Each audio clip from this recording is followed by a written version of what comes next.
Bonjour à tous et bienvenue dans notre webinaire sur les Émirats arabes unis et sur les clés d'une implantation réussie dans notre pays.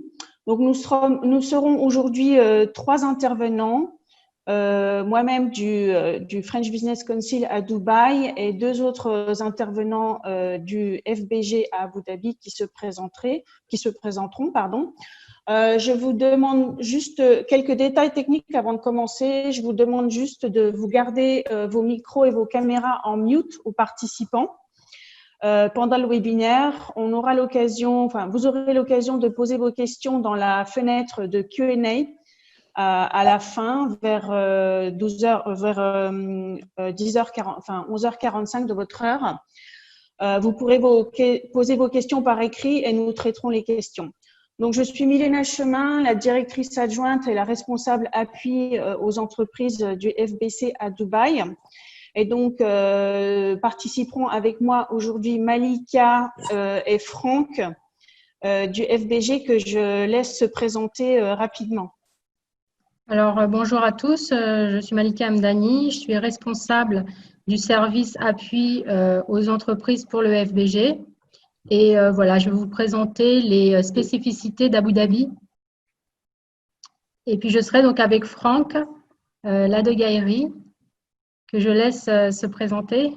Merci Malika. Donc, oui, Franck, moi je suis en charge du développement international du groupe d'ingénierie à système et présent depuis plus de 8 ans maintenant aux Émirats arabes unis. Donc, je vais vous partager avec vous en fait les chemins et les différentes étapes parcourues par le groupe Assystem ici dans la région, et en espérant humblement en partager avec vous quelques leçons, quelques conseils plutôt pratiques pour vous aider dans cette implantation ici aux Émirats arabes unis. Merci Malika et Franck. Donc, sans plus attendre, je vais présenter l'agenda. Donc, je vais présenter rapidement en 2 slides le FBC. Ensuite, nous évoquerons les différentes formes d'implantation possibles aux Émirats arabes unis et les différentes formes juridiques spécifiques, et ensuite la localisation des implantations possibles. Ensuite, Malika et Franck enchaîneront sur la présentation du FBG et sur les spécificités liées au territoire d'Abu Dhabi et sur les secteurs porteurs aussi pour les entreprises françaises dans lesquelles vous pouvez vous implanter. Donc, rapidement, je ne vais pas m'attarder sur la présentation du FBC, mais nous sommes donc une chambre de commerce française aux Émirats arabes, à Dubaï et Émirats du Nord. Il faut savoir que les chambres de commerce françaises à l'étranger sont des entités qui s'autofinancent, qui sont indépendantes, donc qui ne dépendent pas du gouvernement français. Donc, le FBC a été créé en 1987 et nous sommes une équipe aujourd'hui de 14 personnes qui animent notre communauté d'affaires. Donc, nous avons plusieurs missions. La première, c'est promouvoir les relations économiques et commerciales entre nos deux pays. La deuxième, c'est de soutenir les entreprises installées aux Émirats arabes unis, donc surtout les entreprises françaises. Donc, on a un système de membership aussi bien au niveau du FBC et du FBG, et nous faisons vivre cette communauté d'affaires.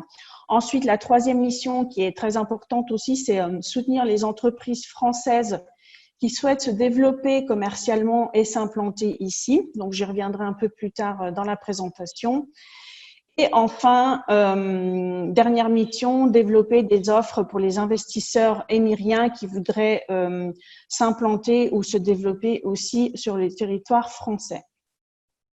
Nous avons au niveau du FBC 2 business centers à Dubaï, un dans nos propres locaux qui est surtout spécialisé sur l'hébergement de VIE. Donc, on héberge des VIE depuis plus d'une dizaine d'années, qui est une des formes d'implantation. Je vais y revenir un peu plus tard.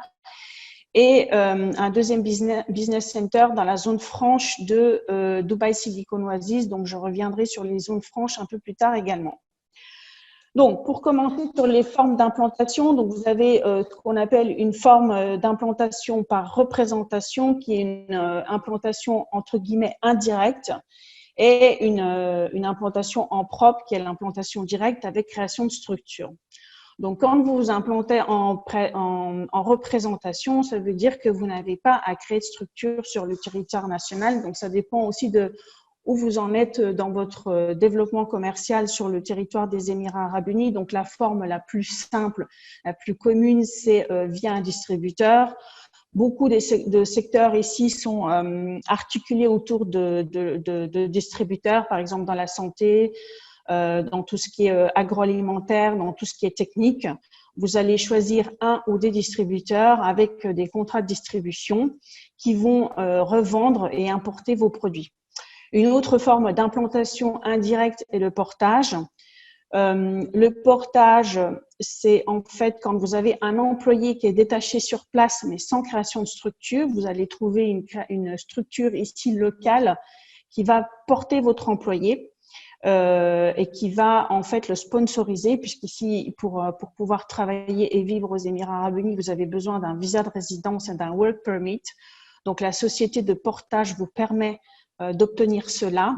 Votre employé devient entre guillemets employé de la société de portage qui lui fait son visa de résidence. Ça lui permet aussi d'avoir des activités de représentation commerciale et de vous représenter ici. Autre solution est le VIE. Donc, le VIE, c'est volontaire international en entreprise. Donc, il a une spécificité qui vous pouvez donc embaucher un VIE qui vous représente sur le pays et sur la région pour une durée de 12 à 24 mois.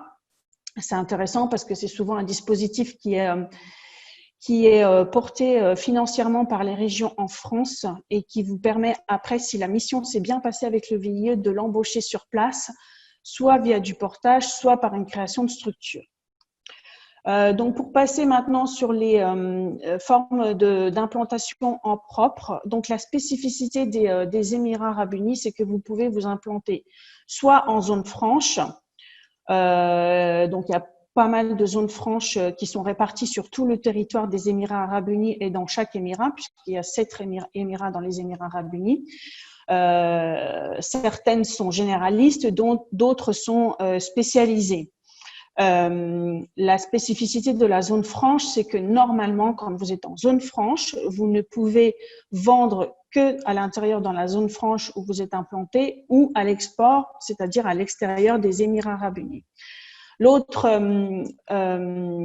forme d'implantation en propre est la création d'une structure sur ce qu'on appelle le territoire national ou le mainland ici, donc hors zone franche, pour lequel il faut avoir recours en fait à un sponsor local. Quand vous êtes implanté sur le mainland, vous pouvez vendre soit en territoire national, soit en zone franche, soit à l'export. Donc, un peu plus de détails sur les zones franches. Donc, comme je vous disais tout à l'heure, il y a quelques zones franches spécialisées, notamment à Dubaï, par exemple, dans ce qui est nouvelles technologies, Internet, services Internet. Et après, vous avez des zones franches généralistes, ce qu'on appelle, où vous pouvez avoir accès à toute activité de trading, de consulting ou de vente en général. Donc, vous avez par exemple les grosses, c'est Jebel Ali et Dafza à Dubaï, Kizad à Abu Dhabi. Vous avez par exemple ensuite une zone franche spécialisée à Abu Dhabi dans les nouvelles technologies qui s'appelle Masdar. Donc, ça fait, l'étude des zones franches et des produits que vous allez vendre et à qui vous allez vendre fait partie des critères qui sont à prendre en considération quand vous allez créer la structure.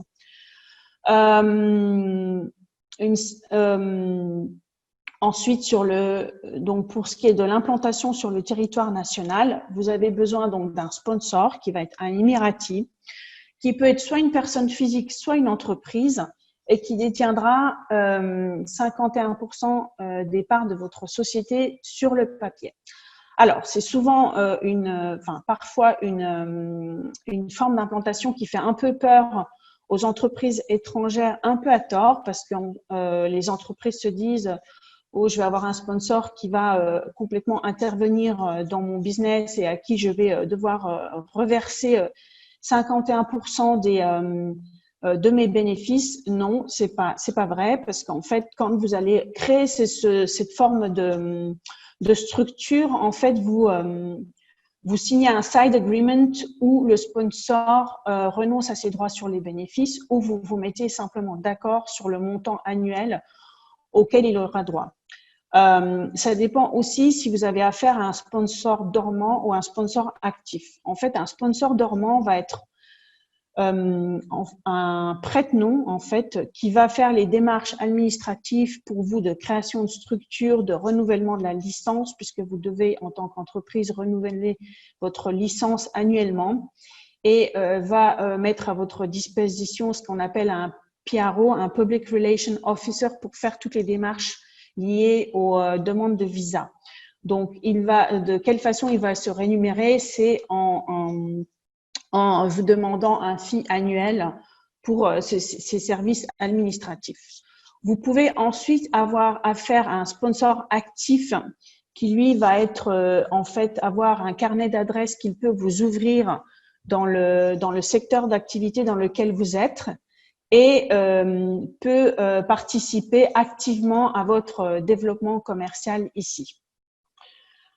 Au niveau des formes juridiques communes qui sont possibles donc sur le territoire national et dans les zones franches. Donc sur le territoire national, vous pouvez avoir un branch rep office, donc où en fait le sponsor local sera un agent qui va permettre de répondre à des appels d'offres ou à ce genre de choses.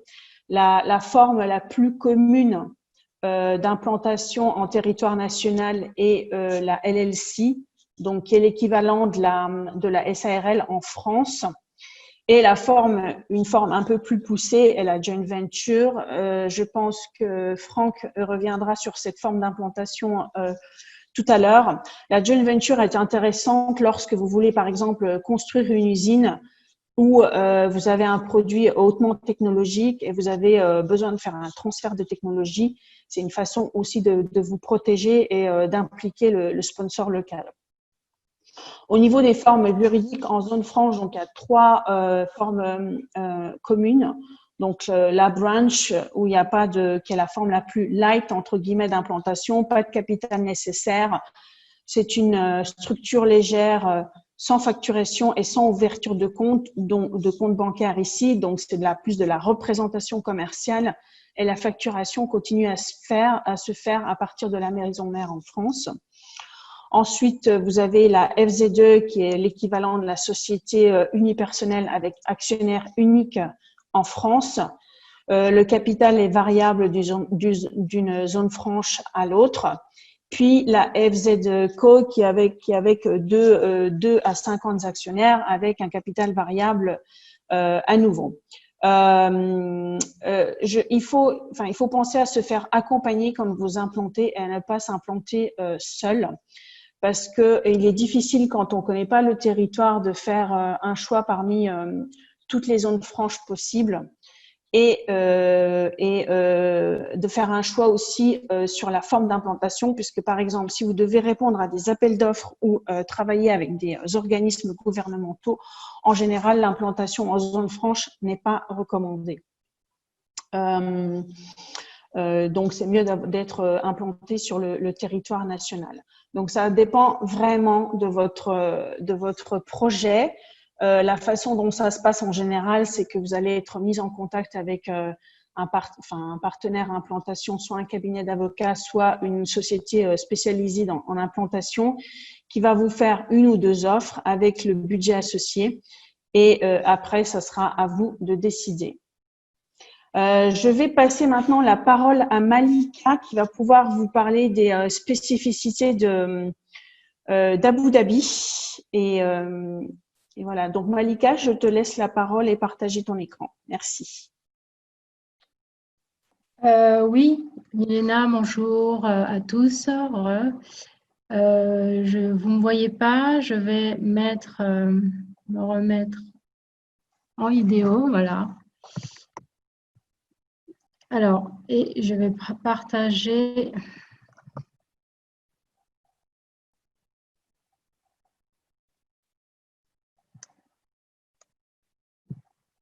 mon écran. Voilà. Donc, je vais commencer par vous parler en fait de l'implantation sur Abu Dhabi. Et puis après, moi, je laisserai la parole à Franck Ladegaillerie pour la partie plus, comment dire, pratique avec un exemple d'implantation réussie. Comme vous pouvez le voir, les deux Émirats, effectivement, de Dubaï et d'Abu Dhabi, même s'ils appartiennent à un même pays, ont des spécificités et des règles différentes. Donc, moi, je vais vous parler des spécificités d'Abu Dhabi. Le secteur historique, c'est le pétrole et le gaz. Donc, les hydrocarbures sont à Abu Dhabi et représentent à elles seules 60% du PIB de l'ensemble du pays. Donc, ils font la richesse des fonds souverains de Mubadala ou encore Adia. Donc, voilà, Abu Dhabi, c'est un environnement plutôt stable et accueillant pour faire des affaires.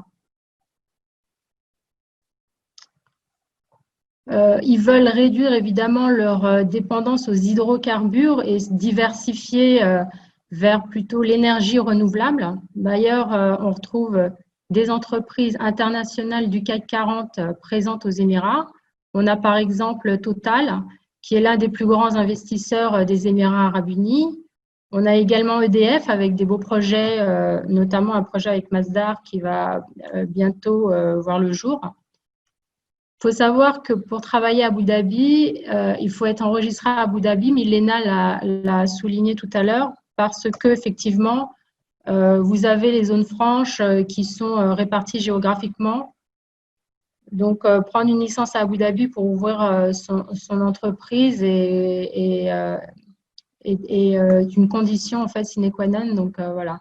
Donc, Abu Dhabi se diversifie dans les secteurs aussi de la construction et de la finance. Donc, ce sont des secteurs très importants en perpétuel développement.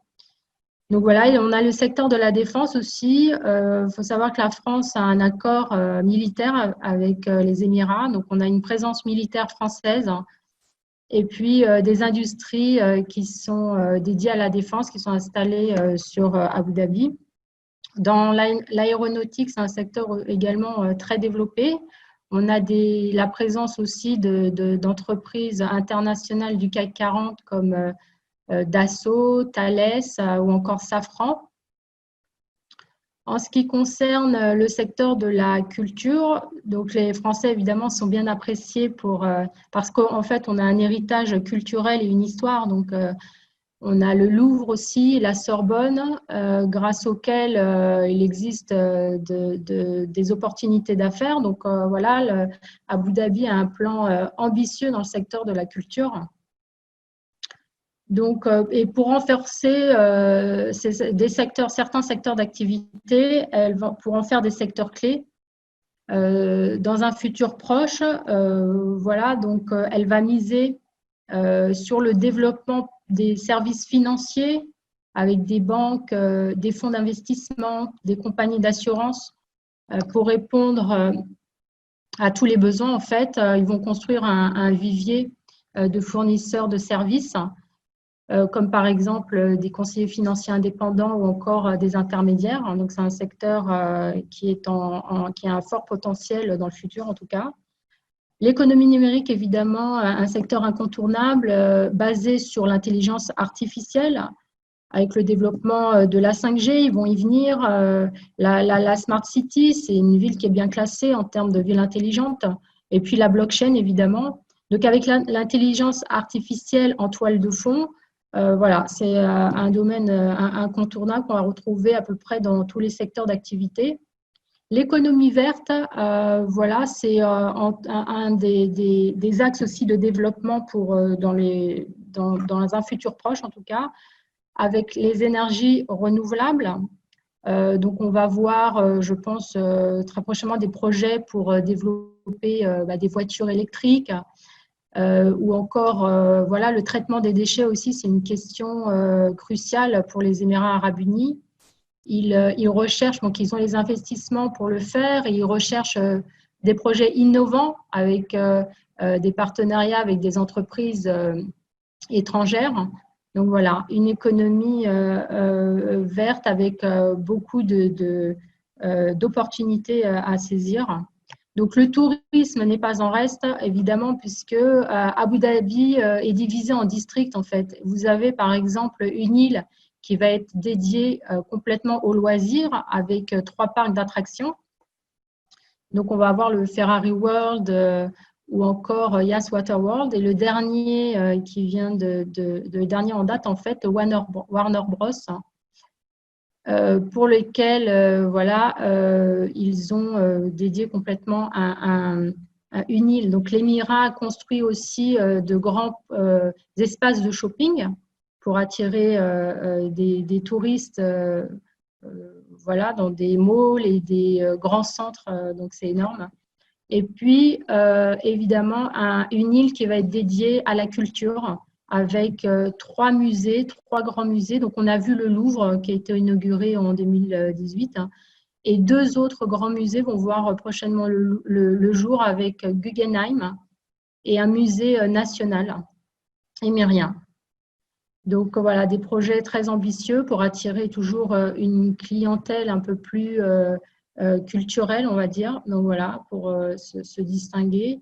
Un autre secteur très prometteur, c'est la sécurité alimentaire.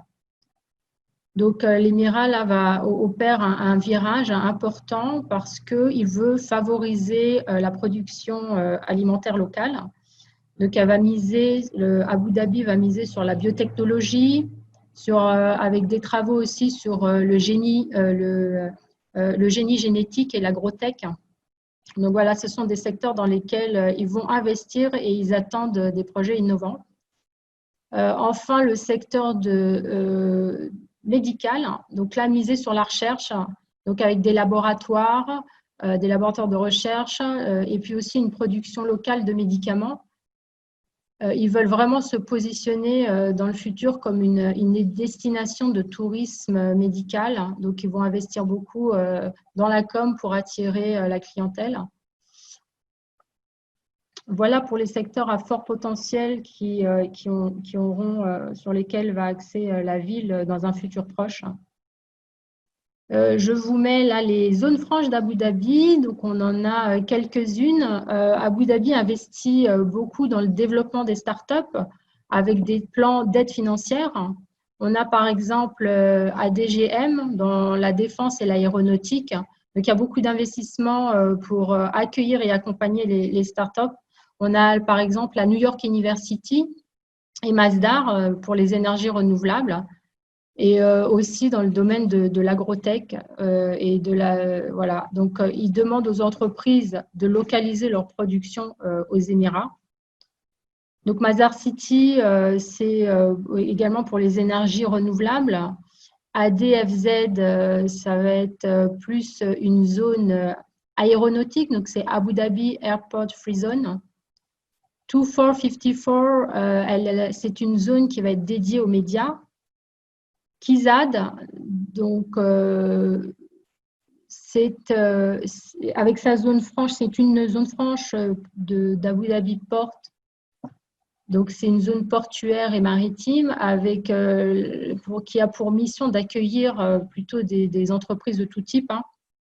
Donc, c'est assez général. L'ICAD, qui est l'Industrial City of Abu Dhabi, c'est aussi une free zone générale. Et on a Zone Corp aussi qui…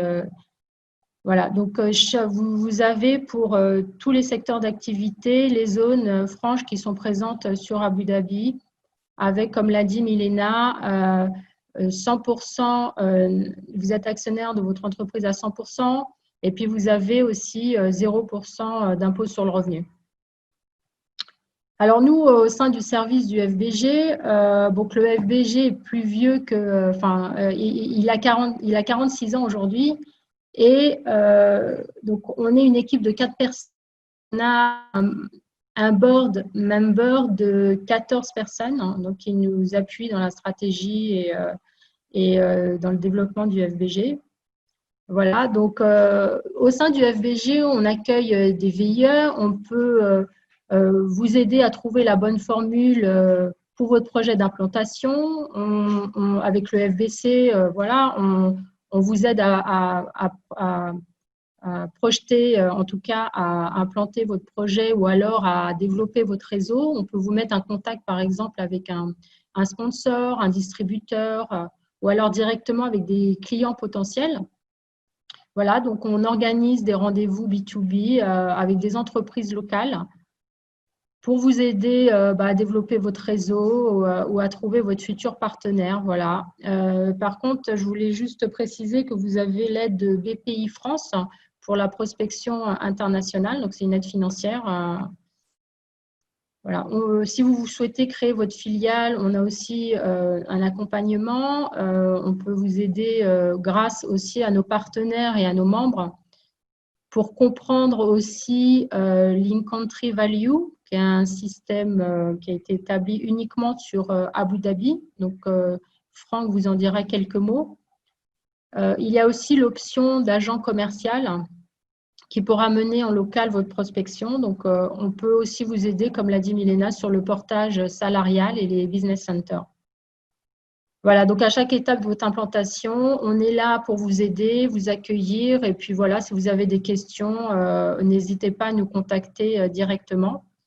Je vais maintenant laisser la parole à Franck Ladegaillerie, qui est le dirigeant d'Assystem. Il est VP Sales, pour un retour d'expérience sur son implantation réussie, et il vous dira aussi quelques mots voilà, sur son expérience et les projets peut-être dans l'énergie et son entreprise. Merci Malika, merci Milena. Donc Franck, je représente la société Assystem, qui est une société d'ingénierie. C'est une ETI familiale, assez conséquente, puisqu'on a plus de 6000 salariés aujourd'hui dans le monde. Et on est présent dans 3 domaines, dans les infrastructures, dans le domaine de l'énergie, en particulier dans le nucléaire, dans le domaine des transports et aussi dans la transformation digitale. Donc en 2008, moi j'étais à votre place, en charge de développer l'international d'Assystem et me demandant comment rentrer dans ce pays très prometteur que sont les Émirats arabes unis. Alors la première chose que je voulais partager avec vous, c'est que si on a choisi ce pays, c'est parce qu'un programme nucléaire était en train de s'y développer et que la spécificité et la force d'Assystem est le secteur nucléaire. Donc, on a commencé à mener quelques missions depuis la France et on s'est vite aperçu au bout de 2 ans que, en fait, on ne pouvait pas avoir de grandes ambitions dans ce pays sans être présent sur place.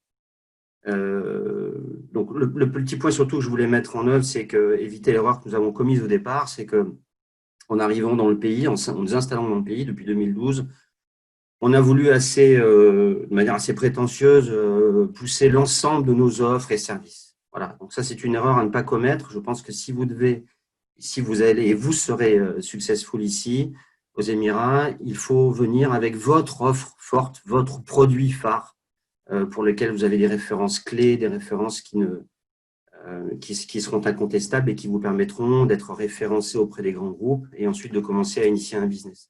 Prétendre vouloir pousser toute son offre ici n'a pas de sens. On est dans un univers extrêmement concurrentiel. Où l'ensemble des grandes puissances économiques asiatiques, européennes, américaines sont présentes avec leurs meilleurs commerciaux, leurs meilleurs chefs de projet et leurs meilleures offres.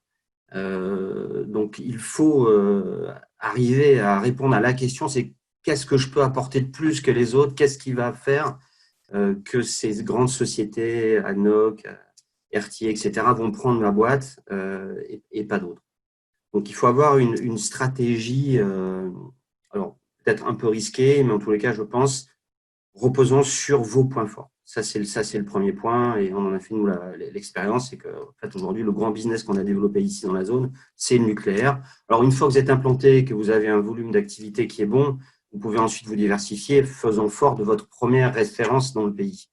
Mais il faut, encore une fois, avant tout, vous concentrer sur votre point de force.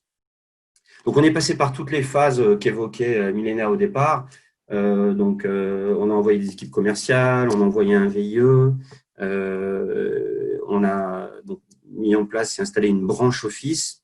Alors, à Abu Dhabi, donc ce que vous disiez, Malika, Milena, sont très importantes, c'est que si, par exemple, vous voulez travailler avec des sociétés publiques abu dhabiennes, vous devez être enregistré à Abu Dhabi. Et idem pour Dubaï. C'est-à-dire que vous ne pouvez pas, depuis vos bureaux de Dubaï, prétendre être référencé chez ADNOC si vous n'avez pas de licence d'exploitation à Abu Dhabi. C'est comme ça, il reste encore quelques réminiscences du passé et où les Émirats n'ont pas encore complètement convergé sur ces sujets-là. L'autre point, c'est que Dubaï ou Abu Dhabi peuvent être aussi un hub pour votre société, pour rayonner sur toute la zone, quand les avions auront repris, mais ça ne va pas tarder. Mais sachant que si vous êtes en free zone, vous ne pouvez pas travailler avec des donneurs d'ordre publics comme ADNOC ou ENEC dans le secteur du nucléaire. Vous devez avoir une implantation du type que celle qu'évoquait Milena au départ. Donc voilà, donc on avait une implantation de free zone pour rayonner sur toute la zone Moyen-Orient, et puis on a créé un branch office en prenant un sponsor. Alors la grande question du sponsor, qui prendre, que choisir? Deux commentaires par rapport à cela. Le premier, c'est que vous bénéficiez ici aux Émirats Arabes Unis d'une communauté française qui est très dynamique, que ce soit à Dubaï ou à Abu Dhabi, au travers des chambres de commerce, au travers de Business France, au travers des conseils du commerce extérieur, dont je fais partie, qui vont vous aider justement dans ce choix un peu délicat du sponsor. Alors, j'ai bien aimé, pour le petit clin d'œil, la distinction entre le sponsor actif et le sponsor dormant. Moi, j'en ai beaucoup plus rencontré des dormants que des actifs. Et je pense qu'il ne faut pas, pour le dire plus sérieusement, prétendre ou imaginer que vos sponsors vont vous ramener du business. Ça, c'est aussi une erreur que nous avons commise. Le business, c'est vous qui allez le chercher tout seul. En revanche, le sponsor pourra, comme il a été dit précédemment, vous aider dans votre enregistrement, dans l'obtention de visa, etc. Mais n'imaginez pas, quelle que soit la commission que vous allez lui attribuer, qu'un sponsor dormant ou actif vous apportera du business. Donc, sur le choix des sponsors, faites appel à la communauté française. Je suis à votre dispo et je suis loin d'être le seul pour vous conseiller sur les grandes familles et leurs sociétés industrielles et éviter peut-être de commettre quelques erreurs d'aiguillage au départ. Je vous invite à essayer de réduire le plus possible votre premier contrat de sponsoring parce que vous allez voir que la vision que vous avez aujourd'hui, celle que vous aurez dans 1 an et dans 2 ans, va complètement changer.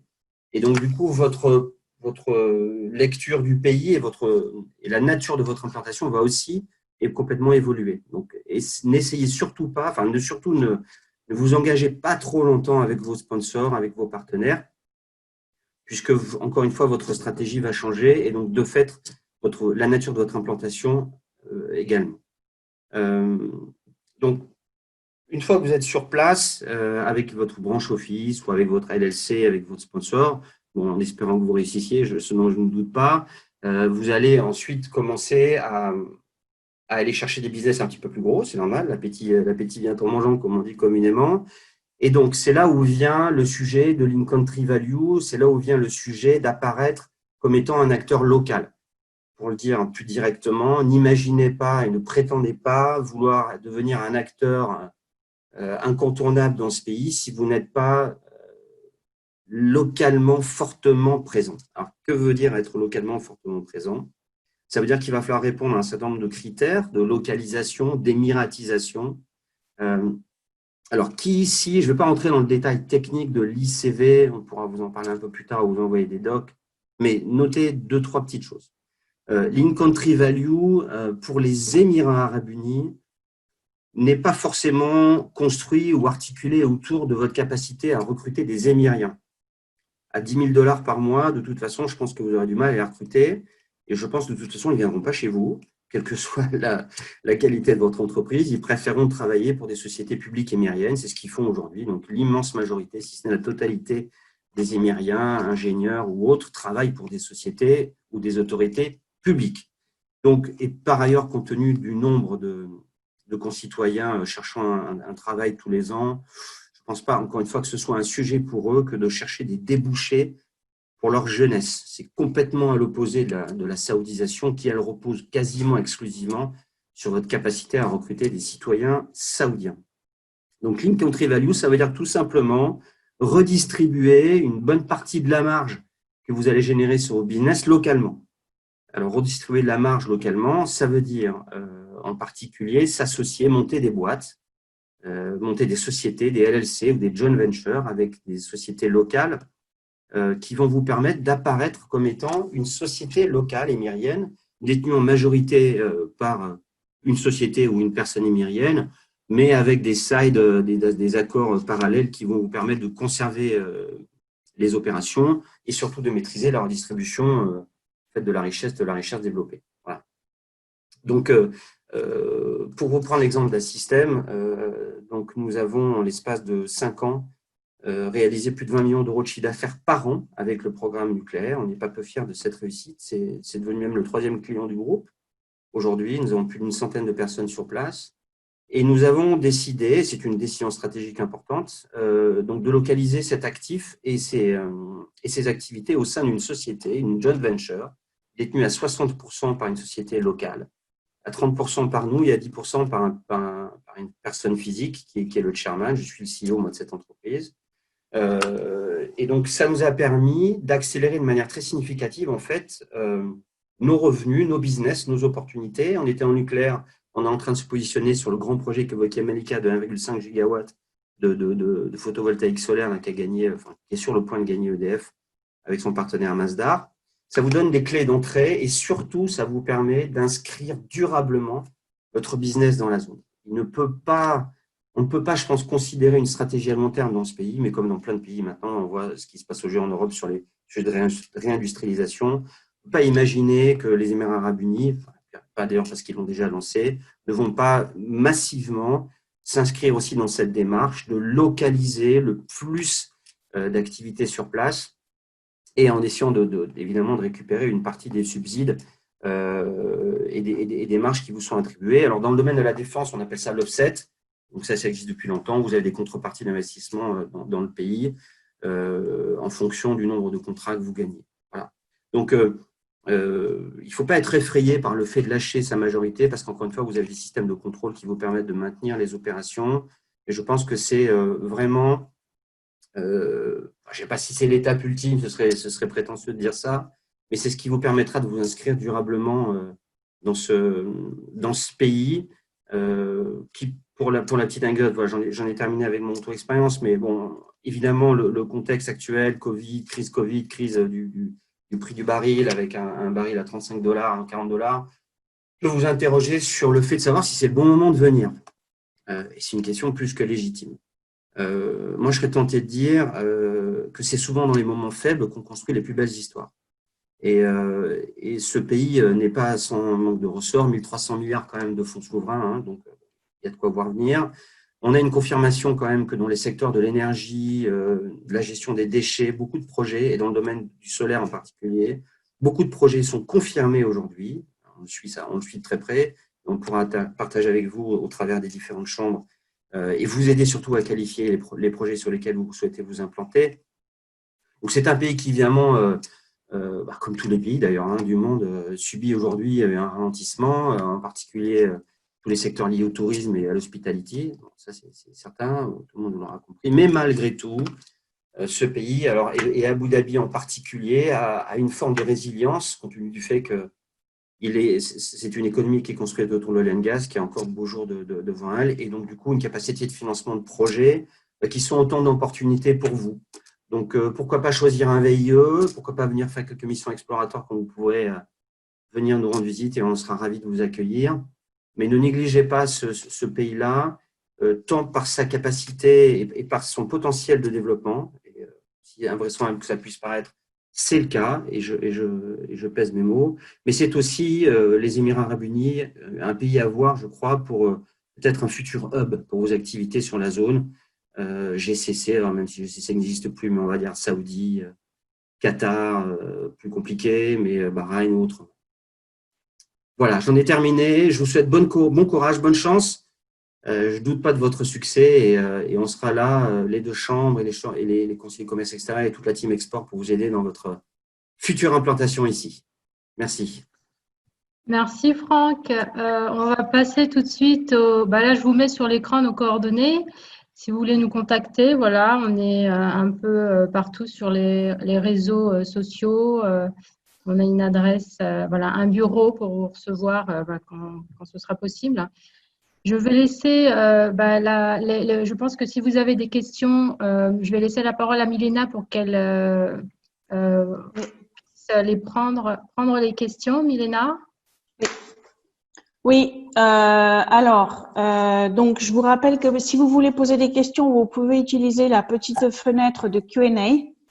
Donc, j'ai une première question de Monsieur Legendre. Monsieur Legendre demande si le sponsor est nécessaire à Sharjah. Alors, Sharjah, en fait, a plusieurs zones franches. Donc, vous pouvez vous implanter en zone franche à Sharjah ou sur le territoire national. Ça dépend de votre business, en fait, encore une fois. Tout en sachant que si vous voulez vous implanter sur le territoire national, je pense que c'est mieux de le faire à Dubaï ou à Abu Dhabi pour pouvoir éventuellement répondre aux appels d'offres et travailler avec les organismes gouvernementaux de ces deux Émirats. Je regarde s'il y a d'autres questions. Alors, attendez.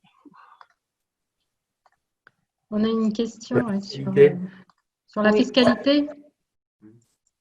Oui, sur la fiscalité locale. Alors, la fiscalité locale, oui, la spécificité en fait des zones franches. Enfin, il n'y a pas d'impôt sur le revenu, pas d'impôt sur les sociétés ici pour l'instant. La TVA a été introduite en janvier 2018, qui est de 5%. Et une taxe d'importation aussi de 5% quand vous importez vos produits dont la plupart des zones franches sont exemptées. Je peux peut-être ajouter un point sur la fiscalité. Donc vous avez oui, vas-y Franck. Merci. Vous avez tous suivi la décision de l'Arabie Saoudite de passer de 5% à 15% de TVA. D'ailleurs, décision qui n'est pas encore mise en application, puisque le décret d'application devrait paraître le 1er juillet 2020. Il n'est pas impossible que l'Arabie Saoudite revienne d'ailleurs sur cette augmentation massive. Les Émirats auraient plutôt envie de baisser la TVA à 2-3% pour relancer une économie, en particulier sur l'Émirat de Dubaï, pour relancer la consommation. C'est un Émirat qui est en partie repose quand même sur le retail, l'hospitality et le tourisme. Et donc, il n'est pas aujourd'hui à date question de voir les Émirats arabes unis s'aligner, ce qui est une première, mais de s'aligner sur cette décision immédiate et très soudaine de passer de 5 à 15% de TVA.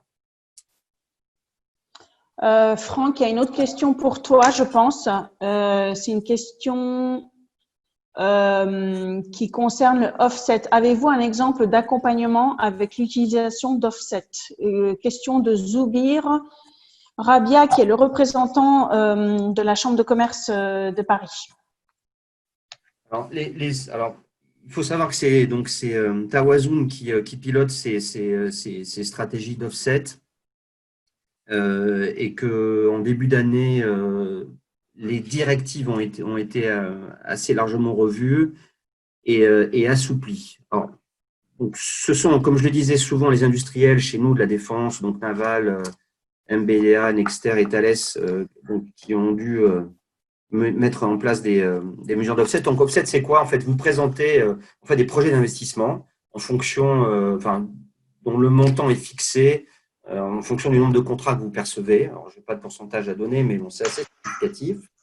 Et donc, ensuite, cette société, la Tawazoun, examine la nature de votre projet d'investissement et vous donne son accord ou pas, d'ailleurs, pour y procéder. Donc, au départ, on pouvait faire à peu près n'importe quoi en termes d'investissement, dans une poissonnerie, un fleuriste ou autre. Là, on est quand même plutôt revenu sur un sujet industriel, donc où il est plus important pour le pays, ce qui est logique, de voir les revenus liés à ces stratégies d'offset bénéficier à leur volonté d'industrialiser leur pays. Voilà. Donc, mais bon, c'est un pavé, c'est assez complexe ce sujet de l'offset, mais on peut aussi encore une fois BC ou FBG vous accompagner dans l'analyse et la lecture de ces règles.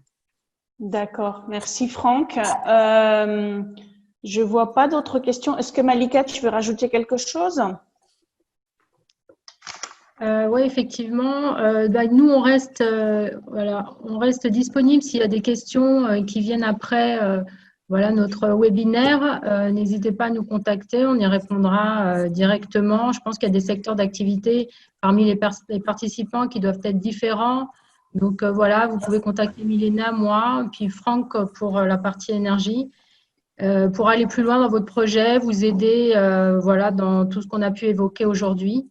Voilà, Milena, j'ai pas d'autre chose à rajouter. Oui, je pense que moi, ce que je rajouterais, c'est ce qui ressort de nos trois participations, c'est que il est important que vous vous fassiez accompagner lorsque vous implantez aux Émirats Arabes Unis et ne pas venir vous implanter tout seul sans conseil. Chaque projet est particulier. Le pays a pas mal de spécificités au niveau de l'implantation. Il faut avoir une vision qui ne soit pas court-termiste, mais qui soit plutôt moyen à long terme, comme le disait Franck tout à l'heure. La raison pour laquelle je vous dis ça, c'est que, sur la vision long-termiste et sur l'accompagnement, c'est que on a souvent affaire à des sociétés qui s'implantent toutes seules sans avoir recours aux spécialistes ou aux chambres de commerce, qui s'implantent dans la mauvaise zone franche. Qui doivent qui ont un business qui grossit et qui par la suite doivent du coup fermer leur structure et la réouvrir ailleurs. C'est time consuming, ça prend du temps, c'est aussi coûteux puisque quand on ferme aussi une structure, il y a des frais.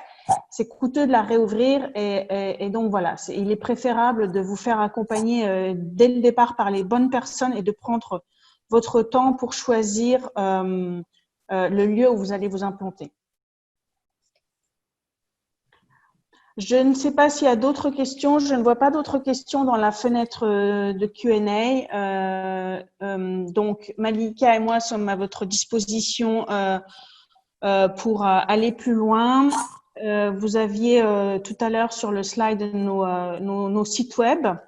Nous sommes toutes les deux présentes sur ces sites web avec nos services respectifs. De toute façon, les deux chambres ont les mêmes services. Donc voilà, on est là tous les trois pour vous accompagner dans vos démarches de développement et d'implantation sur les Émirats Arabes Unis. S'il n'y a pas plus de questions, je vous propose de conclure ce webinaire et pour des questions plus spécifiques de nous contacter directement. Je vous remercie à tous. Aussi. Voilà, via la plateforme. Aussi, vous pouvez prendre des rendez-vous pour nous contacter directement. Voilà, Malika et moi avons encore des disponibilités sur les 2 prochains jours. Nous vous remercions pour votre attention et merci pour les questions posées. À très bientôt. Et vous souhaitons une bonne fin de journée. Merci. Au revoir. Et bon courage. Merci.